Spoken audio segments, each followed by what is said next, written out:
Welcome to the Leadership Purpose with Dr. Robin podcast.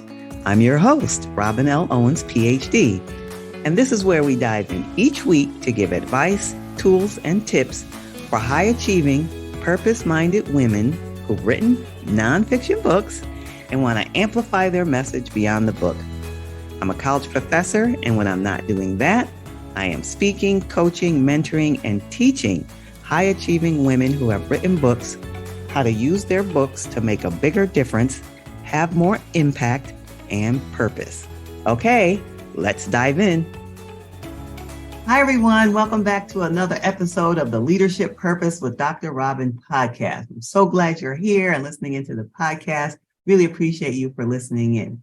And today I'm talking with Jane Ubell-Meyer. Now, let me tell you a little bit about Jane.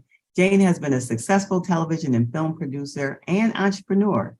She comes from 3 generations of entrepreneurs, and she learned how to build a business by following her father at a very young age to trade shows, working side by side in his office and augmenting her work ethic from years at Good Morning America, Entertainment Tonight, Wall Street Journal Television, Hearst Magazine, and as a film producer in Hollywood, and so much more, which we'll get into.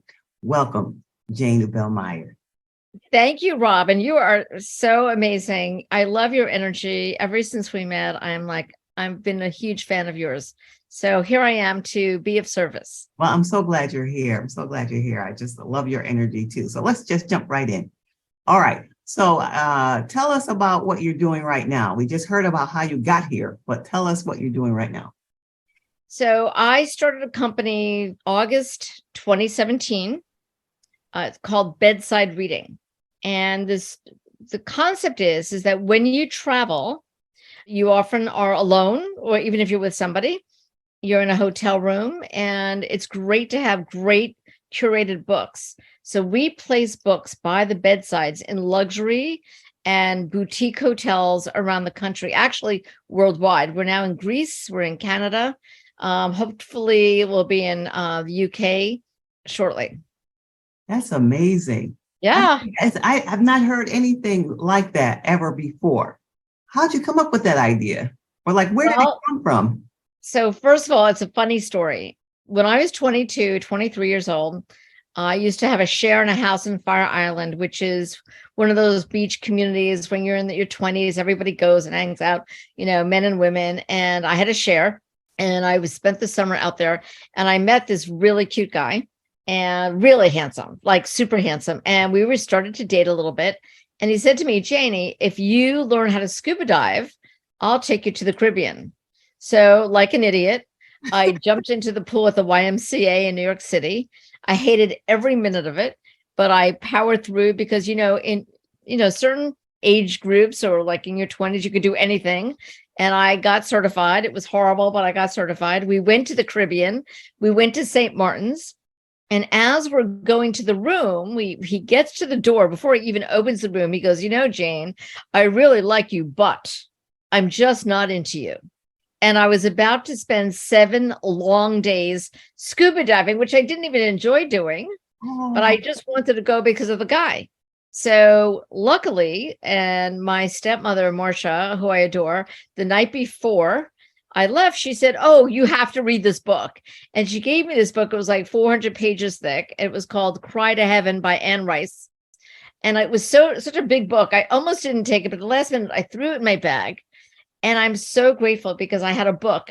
That book saved my entire 7 days of being with this guy who did not want to be with me. Wow. So he, so I always remembered it's like peanut butter and jelly, chocolate and vanilla. What goes together is travel and books. Wow. So in the back of my mind, I always had that memory, and I always traveled with books. I'm never not without a book, whether it's electronic Kindle book on my iPhone, Kindle, or on a physical book. Years ago, for 16 years, I had a company after, my TV and my movie career. I had a great company called Madison and Mulholland, and I used to live on Mulholland Drive back in LA. And the story and what we did was we created celebrity gifting lounges, and we gifted all the celebrities during like award season, Oscar, Emmy, Grammy, all the nominees and the winners. And it was a very big company. And we did it from everywhere from the BAFTA awards to, Grammys to premieres in Miami, New York, Broadway shows, LA. It was a pretty big company.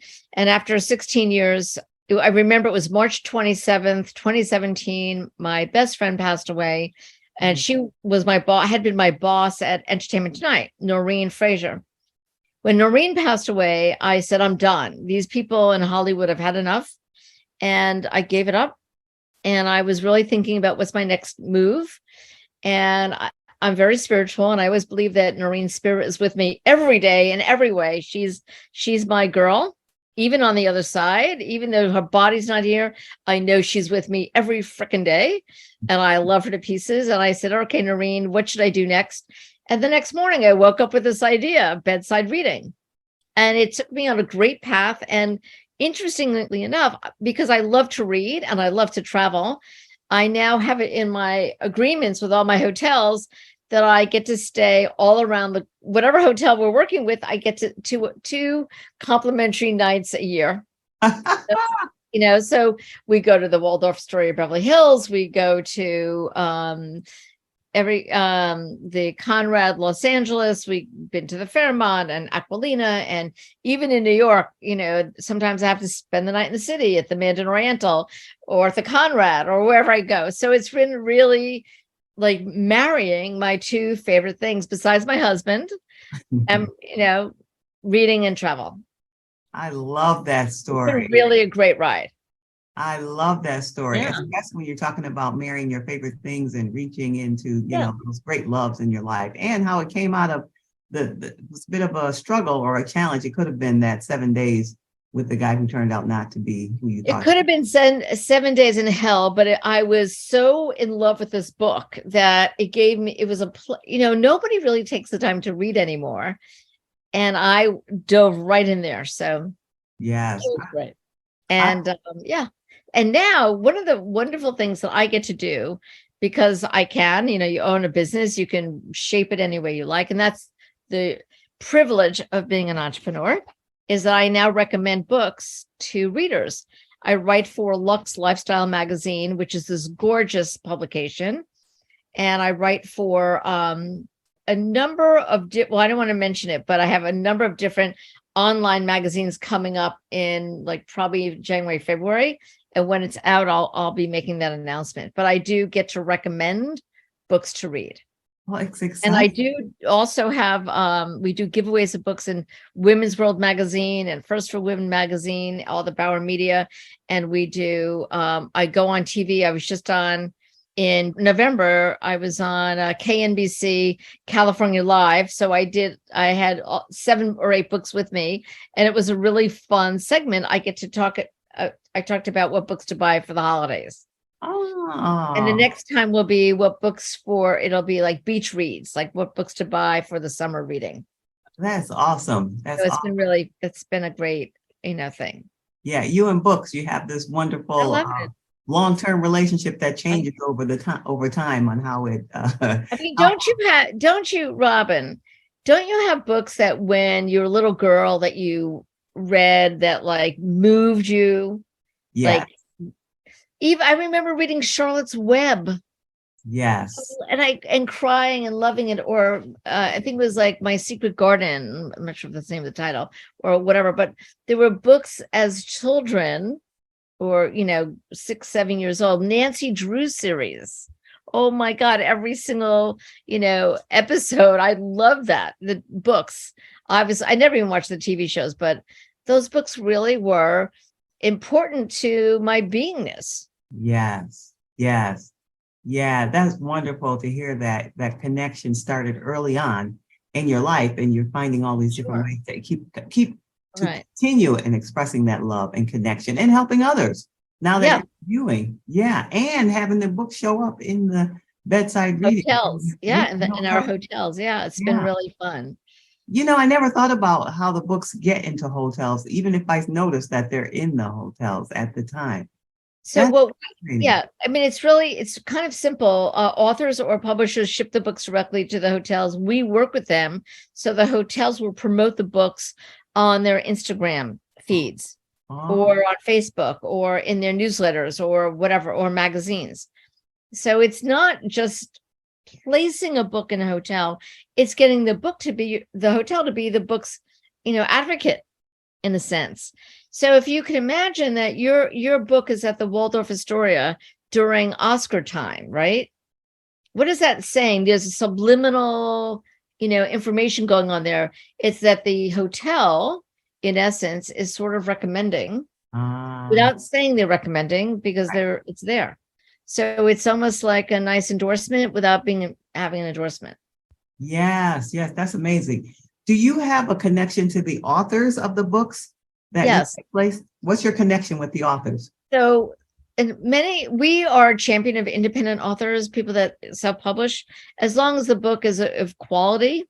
And I work with all these authors all the time.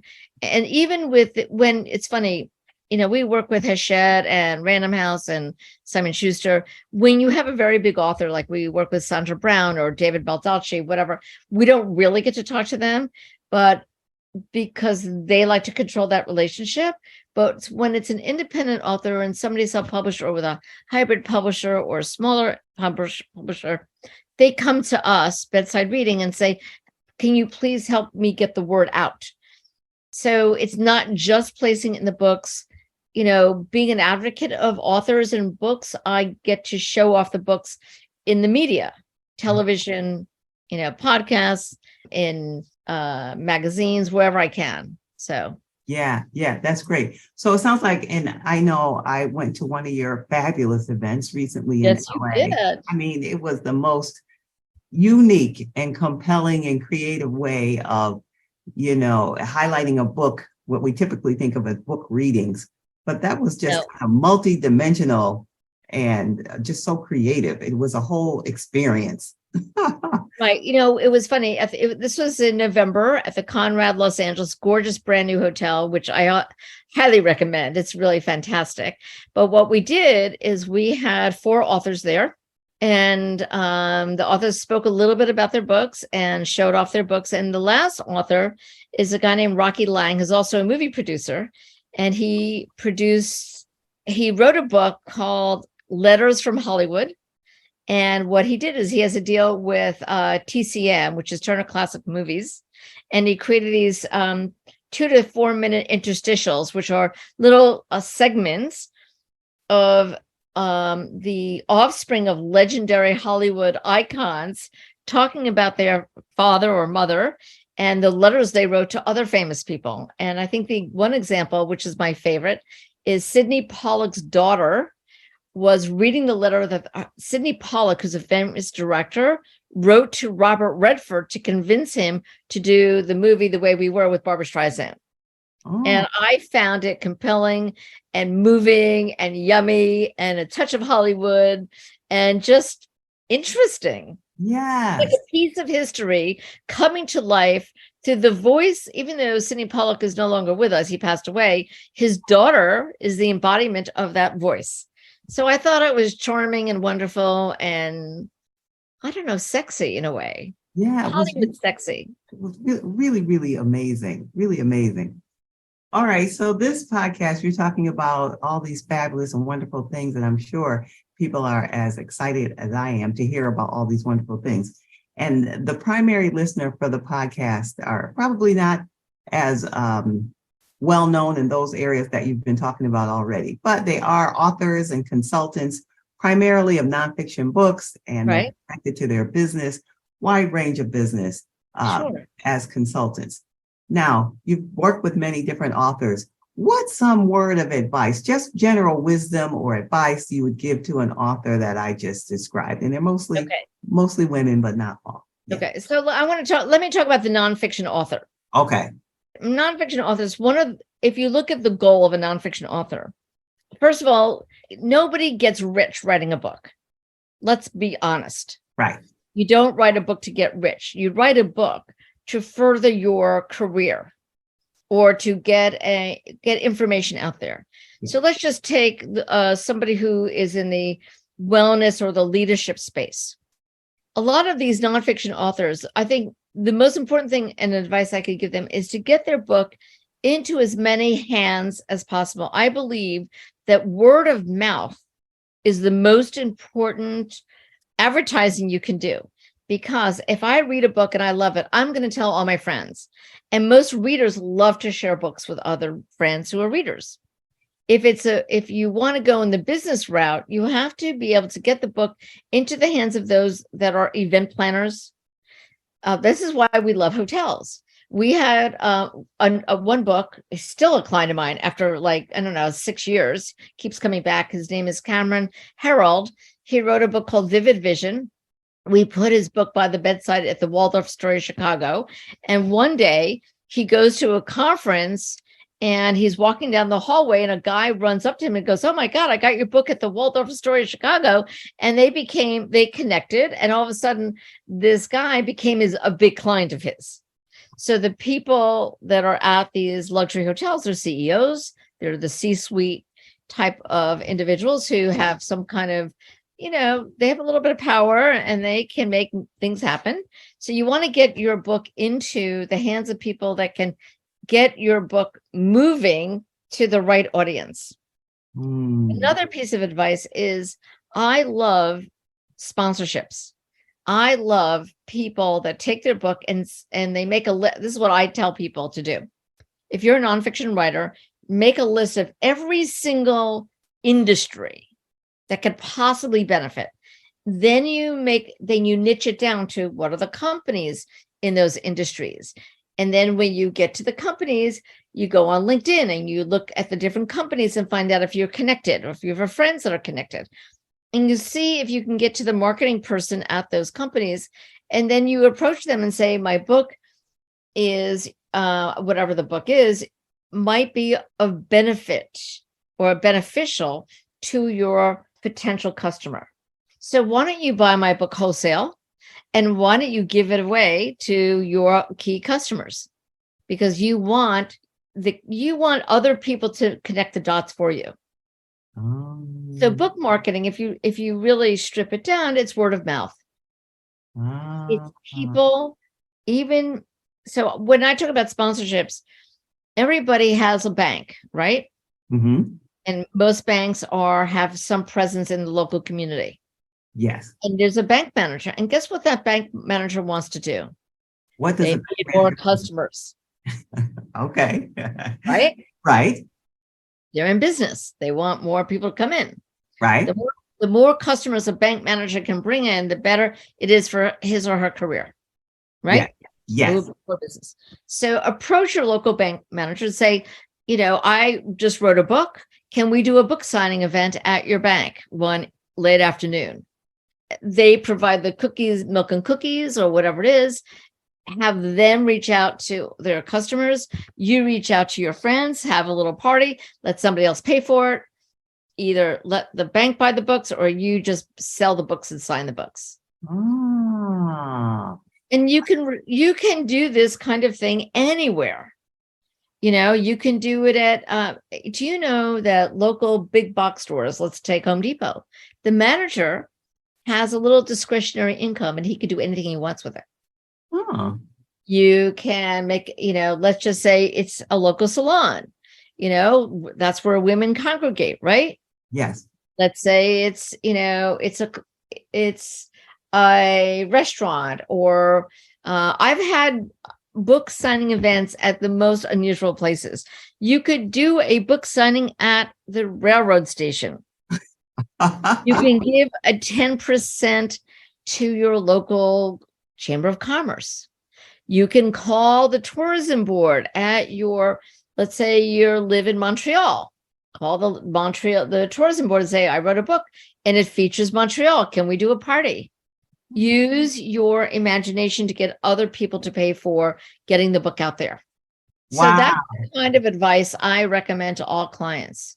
Wow. I mean, that's so many creative ideas there. What would you say was your most unusual that you know of or were a part of? Unusual. Let's see. Or interesting, or yeah. Or I do book events at hotels a lot. I did something really unusual one February. So here's the thing. When you have a tourist town and it's not in season, the local hotels they're desperate for people, right? So I gathered 4 or 5 hotels in the Hamptons in February 2020 before COVID. And we had a round robin. We had 2 days, and we had a cocktail party at one hotel where we invited everybody locally. They bought books, they signed it, and then the next morning they paid like $25. And the next morning they went to another hotel where we had coffee and donuts and a book signing. And then at each location we had a different author discuss their books. It was like a round robin of like a winter book fest. And you could do that with a couple of friends. You could do it with a book. If you're a writer and you're in a book group with people that live near you, you can all do that. Wow, that's a wonderful idea. Think out of the box. Yes, that's so creative. I love that. All right. I could talk to you forever, but let me just ask you a few more questions. But I will tell you before we leave, I just want to share with you. I will send you a link. I have a 30-day book marketing kind of guide that I created with a friend of mine. So it's free. I can send you the link, and anybody that wants it can just download it. Okay, well, sure. We can put that in the show notes for people to download. Okay, great. That would be great. That's a wonderful resource, in addition to the tips that you gave us already, which all were amazing and valuable. So appreciate that. All right, so now let's shift gears just a teeny bit. All right, okay. So this podcast, I say, is for purpose-minded, high-achieving women who've written books. And as we talked about, nonfiction books who want to make a difference. All right. So now this idea of being purpose and having purpose-minded, and the podcast title, Leadership Purpose. Do you think it's important to have purpose in your work? And if so, why? If not, why not? Oh, what a great question. So here's the thing. I'm at the age where a lot of my friends are retiring. And I say to my friends, so what are you going to do? And they go, I don't know. I'll figure it out. So I cannot imagine living a life without, first of all, I'm a driven human being. That's my nature. I cannot imagine living a life without having a purpose. And even if it's a really big purpose, like I really believe that, like when I die, I want somebody to acknowledge the fact that my goal is to help raise the vibrational level of the people around me. So is that a purpose? Yes, it really is. So how do I raise the vibrational level of people around me? First of all, by being kind. That's my thing. You must be kind. Number 2, I feel the need to really help people. And I feel that it's my duty it's my privilege in life to offer some kind of hope and inspiration for anybody. So how do I do that? In my life, I do it through helping my authors. Like when I help an author and I really help them, I could cry because it's so joyful. Yes. Look, sometimes an author doesn't see the value of what I do, and that's okay, but they're not meeting me halfway. And so I get that. That's okay. But in my day-to-day life, my husband and I are very spiritual. And we pray a lot together, holding hands. We're on the same page. And we talk about how we can help people.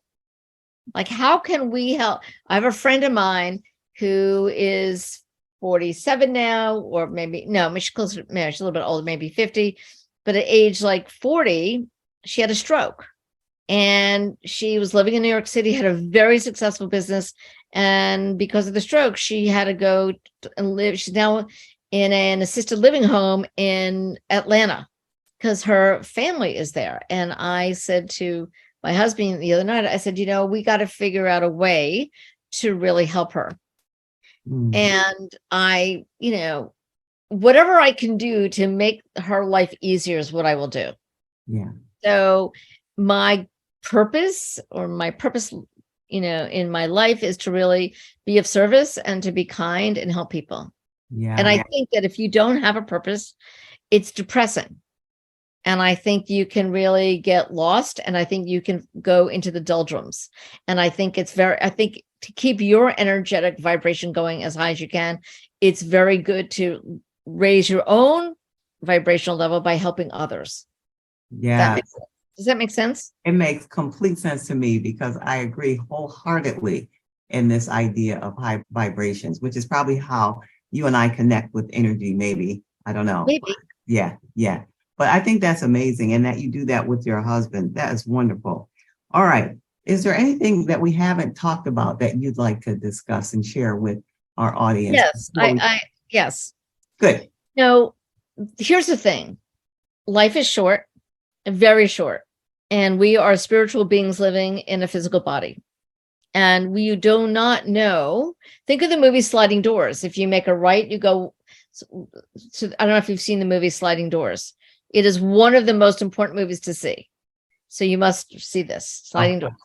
If you go right, something happens to the right. If you turn left, something happens differently. It really understand that your career, you spend a long time getting a PhD, right? Yes. And you're on your own path, right? Yes. Something may happen tomorrow where somebody says, Robin, come to Nepal and join me in this incredible trip. And you may say, well, I've got to write a paper and I've got to da, da, da, da, da, da. Or you may say, you know what? I'm going to go take that path. It's your job, literally your job, to understand, in essence, to be open enough to say, okay, this is an opportunity. Maybe it's not right for me right now, but it's an opportunity, and it's okay to take a risk. It's taking a risk in life. Risks are for me really joyful. I have no fear because, I developed a division of my program, and we're in the midst of closing it down because it failed. We spent a lot of time, a lot of money, but it's okay. It didn't work. We move on. If something's not working, shift and move on. Life will present new opportunities, and it's your job to either go that way or not, or go a different way, but be open to the possibilities that it's not going to be mapped out for you the way you think it is. You never know who's going to be opening up the next door, who's going to call you.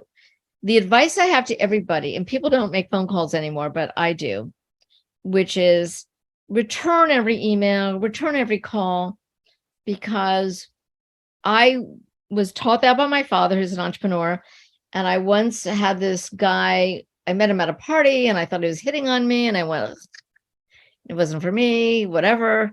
He called me. I was in New York visiting. I met him in New York. I flew back home to LA, and he called me in LA, and I realized, I went, I really am not interested in this guy. But my father said, call everybody back. So I waited till it was 11 o'clock his time, 8 o'clock my time.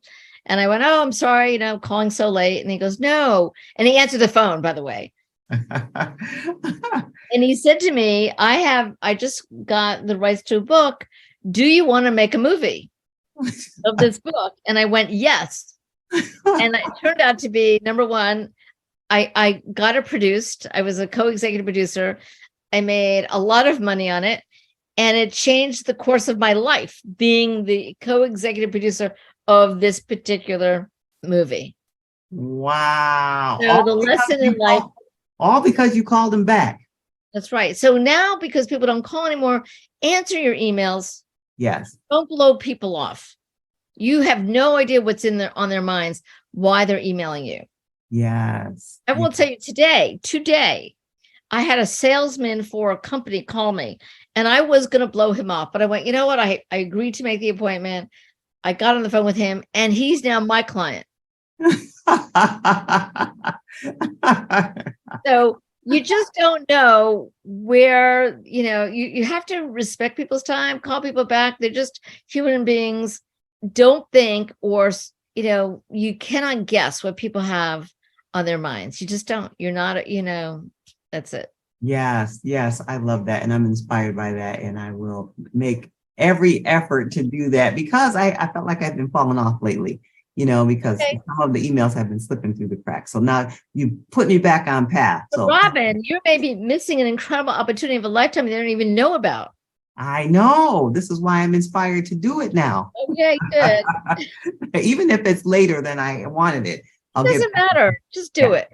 Just like, Nike says, just do it. Just do it. I mean, Jane, this has been such a wonderful conversation. I could talk to you all day, but I know creativity is calling you and you have things to do. And I'm sure there are people listening and say, oh, she's so fascinating. I want to hear more. How can I be in touch with her? What do you say to those people? How can they be in touch with you? So easy. Jane@bedsidereading.com is my email. Go to my website, bedsidereading.com. Just explore what we do. Just, take a deep dive. Yeah. We are really fun. We're creative. I love my team and we have a good time. So take a deep dive, but I'll give everybody access to this it's a 30-day book marketing guide. Wonderful, wonderful. And that's very generous of you. So thank you for doing that. My pleasure. And we'll make sure we'll have that in the show notes. And so you've heard it there, everybody, bedsidereading.com and all the other information in the show notes. Jane, thank you so much for taking time out of your day and sharing your wisdom and your high vibration. I hope so. Really appreciate you. And especially, I'm sure authors are taking notes on those marketing tips that you gave us. So really appreciate you. Okay, everyone. And if you want more from me, you can contact me on social media. I primarily hang out on LinkedIn at Robin L. Owens, PhD, at Robin L. Owens, PhD. And if you're an author and you want to expand your reach by turning your book into a course, head on over to my website to get my free training, 4-part video training at createmasterfulcourses.com, createmasterfulcourses.com. And until next time, this is Dr. Robin. Thank you for tuning in to this episode of the Leadership Purpose with Dr. Robin podcast. If you enjoyed it, head on over and rate and subscribe so you never miss an episode.